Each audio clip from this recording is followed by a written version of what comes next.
उपमुख्यमंत्री एकनाथ शिंदे आणि आमदार आदित्य ठाकरे आज एकाच मंचावर येण्याची शक्यता आहे। वरईतील बहुचर्चित बीडीडी चाळीच्या पुनर्विकास प्रकल्पातील पहिल्या टप्प्यातील 556 लाभार्थ्यांना घरांच्या साव्या वाटपाचा कार्यक्रमाला दोघेही एका मंचावर येऊ शकतात।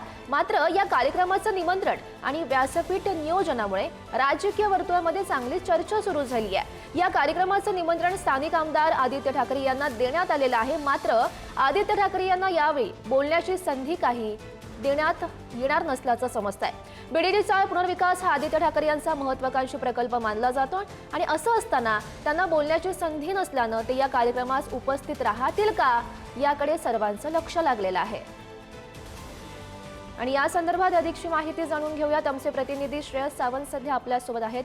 श्रेयस, खऱ्या अर्थानं आपण बघतो तर बीडीडी चाळीचा सगळ्यात महत्त्वाचा हा कार्यक्रम आहे। एकंदर पाहिलं गेलं आदित्य ठाकरेचा पण हा खरं तर मॅजिकल प्रोजेक्ट होता जो खरं तर पूर्ण होताना दिसतोय। या कार्यक्रमात मुख्यमंत्री देवेंद्र फडणवीस असतील, उपमुख्यमंत्री अजित पवार आणि एकनाथ शिंदे असणार आहेत।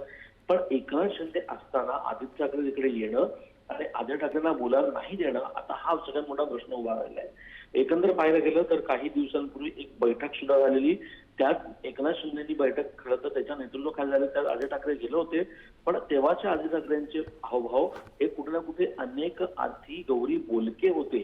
त्यामुळे यावेळी खऱ्या अर्थानं हा जो गोष्टी आहे एकनाथ शिंदेसोबतचा मंचावर एकत्र आदित्य ठाकरेंचं येणं, तो कुठे ना कुठे एक राजकीय वर्तुळात नेहमी चर्चा विषय राहिलेला आहे। आणि आज आदित्य ठाकरे येतील का हा सगळ्यात मोठा प्रश्न उभा राहिला गौरी। बरोबर, नक्कीच। खरं तर श्रेयस, आजच्या या कार्यक्रमाला आदित्य ठाकरे उपस्थित राहतात का हे बघणं महत्त्वाचं ठरेल। धन्यवाद दिलेल्या सविस्तर माहितीसाठी। तर आज एकनाथ शिंदे आणि आदित्य ठाकरे आपल्याला एकाच मंचावर दिसू शकतात अशी शक्यता दिसते। तर बीडीडी चाळ ते टॉवर हा नेमका प्रवास कसा होता ते सुद्धा समजून घेऊयात ग्राफिक्सच्या माध्यमातून। वरई बीडीडी चाळ पुनर्विकास प्रकल्पाला जो पहिला टप्पा आहे तो पूर्ण झालाय। 556 घरांचं गुरुवारी म्हणजे आज मुख्यमंत्र्यांच्या हस्ते चाव्या वाटप केलं जाईल। फडणवीस, शिंदे, पवार यांच्यासह आदित्य ठाकरे यांची उपस्थिती असणार आहे।